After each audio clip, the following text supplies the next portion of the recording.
Hola, ya estamos llegando al final de nuestra asignatura de medicina basada en la evidencia. Esta, como hemos visto, se convierte en una herramienta poderosa para el uso clínico, ya sea para quienes desarrollan la guía como para aquellos que deben revisarla y aplicarla. Hemos visto por qué es importante establecer una estrategia de manejo eh, por medio de unos acuerdos que deben llegar las instituciones sobre cómo aplicar la mejor evidencia disponible. En casos contrarios suele ocurrir una gran variabilidad clínica. Eso está dado por que efectivamente la medicina actual, en la actualidad hay un exceso de información.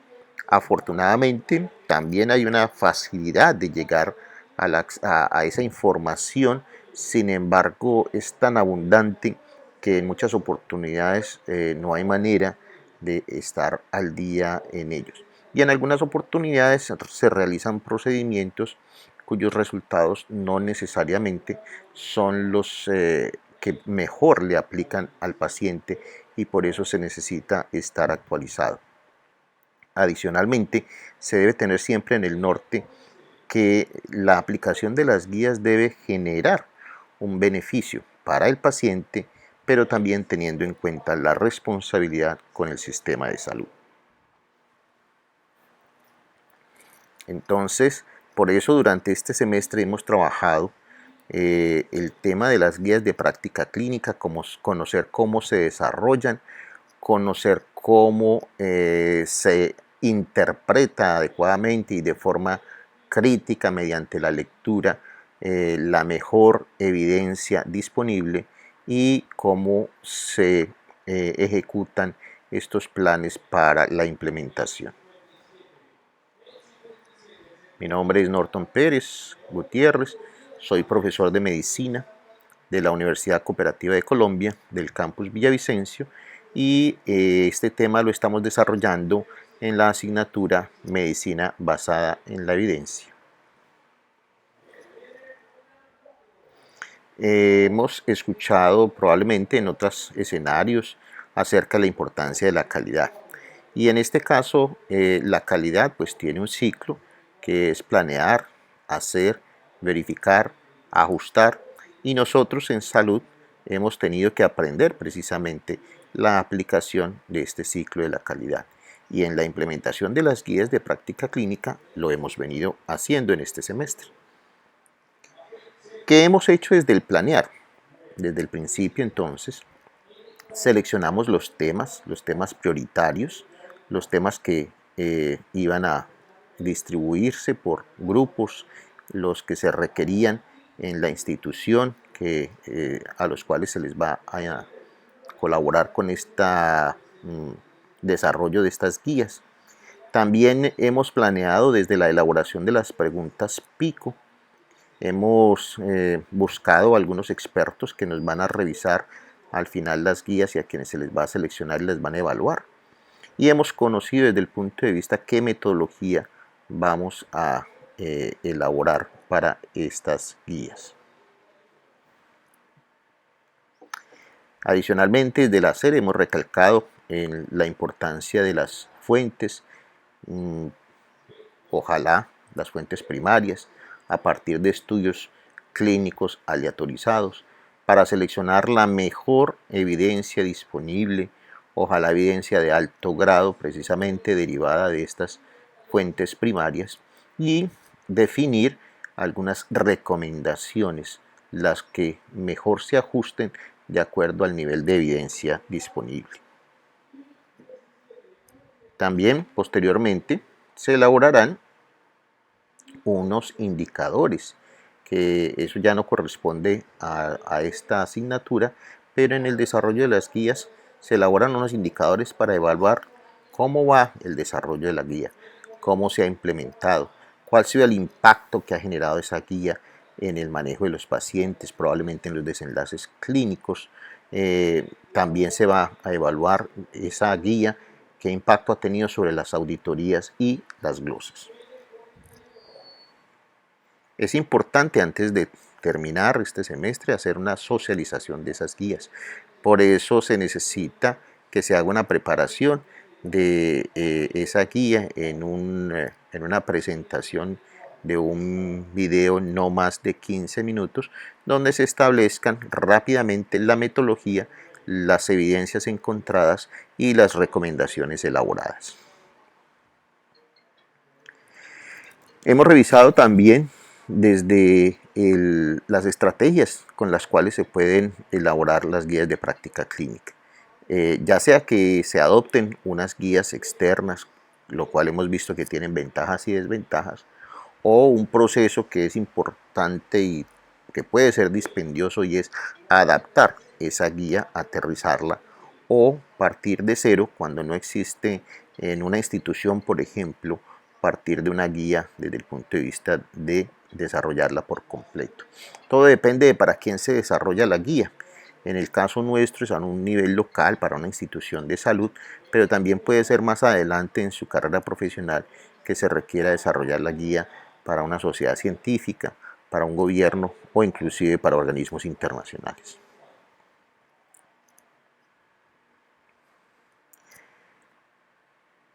¿Cuándo aplica la guía? Bueno, todo depende. Todo depende de cuánto se demore, depende de qué vamos a hacer. Si vamos a hacer una adopción, si vamos a hacer una adaptación o si vamos a arrancar de nuevo. La parte más ágil pudiera ser la adopción, sin embargo el proceso de adopción requiere también una revisión exhaustiva de las recomendaciones y evaluar el contexto para mirar su aplicabilidad, ya sea que efectivamente sí las recomendaciones se pueden implementar en la institución y se tiene con qué. O cuando se desarrolla de nuevo, donde se elaboran unos consensos y se establecen estrategias por los profesionales de cada servicio a fin de determinar con esos expertos de esas áreas cómo va a ser la implementación. Eso requerirá algunos recursos, alguna tecnología y acceso a la información. En dónde aplicará la guía es importante que se defina, ¿ya? ¿Cuál es el alcance? Esta guía es para urgencias, esta guía es para consulta externa, esta guía es para el ambulatorio, para atención primaria, promoción y prevención, etc. Y efectivamente hay que validar si esa guía, que puede ser extranjera, de un organismo internacional, si es válida para la población nuestra, y eso puede ser una de las dificultades que tenga simplemente adoptar una guía externa que pudiera no ser aplicable a nuestro contexto. ¿Para qué una guía? Pues las guías primero son requisitos de habilitación, los exigen la normatividad de las instituciones, son objeto de auditoría, pero también sirven para planear las instituciones, las compras, qué antibióticos usan los médicos en nuestro servicio para tal infección. Entonces, de acuerdo a eso, se establecen qué compras se necesitan para las determinadas patologías de acuerdo a lo que dice la guía. Adicionalmente, eso busca disminuir la variabilidad de los servicios, que un paciente en las horas de la mañana reciba un medicamento, en la tarde se le cambie y en la noche vuelve y se le cambie. Esa homogeneidad no significa que todos piensen igual, no significa que existe una sola manera de hacer las cosas, tampoco puede coartar la libertad del médico, pero sí nos genera un direccionamiento como para que nos pongamos de acuerdo hacia dónde vamos todos juntos. Y se debe establecer una priorización, que fue lo que hicimos desde el principio, elaborando cuáles temas eran prioritarios para desarrollar las guías de acuerdo a la morbilidad de las instituciones. Con eso se planea la atención de los pacientes. Mencionamos entonces acerca de la metodología AGRI, que es la que establece el Ministerio de Salud y Protección Social para determinar su manera de hacer las guías en nuestro medio, y establece 6 dominios que los vamos y los hemos mirado. En el dominio 1 se debe definir, y eso debe tener la guía de cada uno de ustedes, ya lo tienen varias, cuál es el alcance de su guía, cuál es el objetivo de su guía. El dominio 2, quiénes fueron los participantes de esa guía, quiénes son los implicados, a quién está dirigida esa guía, cuál es la población objetivo de esa guía. En el dominio 3 se evalúa mediante la metodología cuál es el rigor científico con el que se desarrolla la guía. Y por eso es importante en el dominio 4 evaluar cuál es la claridad en la presentación, qué es lo que se está diciendo, si efectivamente hay una pertinencia de lo que se establece en la guía. En el dominio 5 se identifica en la evaluación que se hace mediante una herramienta Agree2 cuál es la aplicabilidad. Esa guía se aplica a esta institución dependiendo, por supuesto, del contexto. Y en el dominio 6 se evalúa que en este caso no tendríamos mayor problema la independencia editorial, es decir, que no existan conflictos de interés para la elaboración de las recomendaciones. ¿Con qué debe contar la guía? Esto es muy importante para que pongan ustedes mucha atención, que en estos son los componentes que deben estar establecidos para la entrega final del documento. Una portada adecuada, presentable, que presente el tema, que identifique cuál es el problema que amerita la guía, que establezca un marco teórico sobre lo que es el tema a tratar y justifique por qué se requiere en la implementación de esa guía. También debe estar establecida las preguntas PICO, que ya hemos revisado cómo se elaboran. Hay que identificar cuál es la tabla de clasificación, cómo se va a clasificar la evidencia y las recomendaciones, hacer un resumen de las recomendaciones inicialmente, un resumen ejecutivo. Luego, al desarrollar las guías, entonces se explican por qué se hacen esas recomendaciones con base en el texto.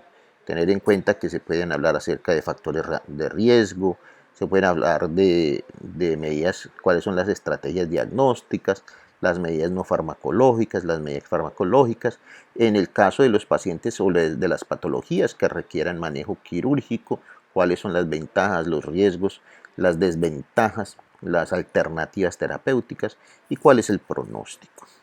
Allí se elaboran unos indicadores con los cuales evaluar la guía, cómo se va a hacer la socialización. Hemos ya definido, establecido y estudiado en profundidad las normas de referenciación de Vancouver, tanto en el texto como al final. Elaborar un algoritmo sencillo para dar a explicar cómo son las recomendaciones o el manejo de esa patología que se hace. Dejar registradas al menos unas preguntas para la evaluación de la guía que se le dé al público que se ha socializado, al menos unas 10 preguntas, y cuándo se va a revisar nuevamente esa guía que puede tener una vigencia alrededor de 5 años. ¿Cómo se evalúa la calidad de las guías?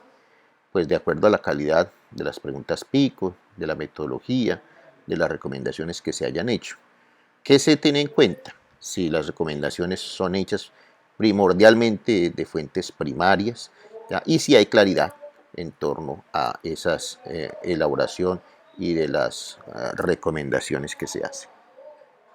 Les deseo muchos éxitos entonces y espero que en este ejercicio que hemos hecho en el transcurso del semestre, ya casi terminando, estamos en la recta final, podamos cumplir con el objetivo trazado desde el principio.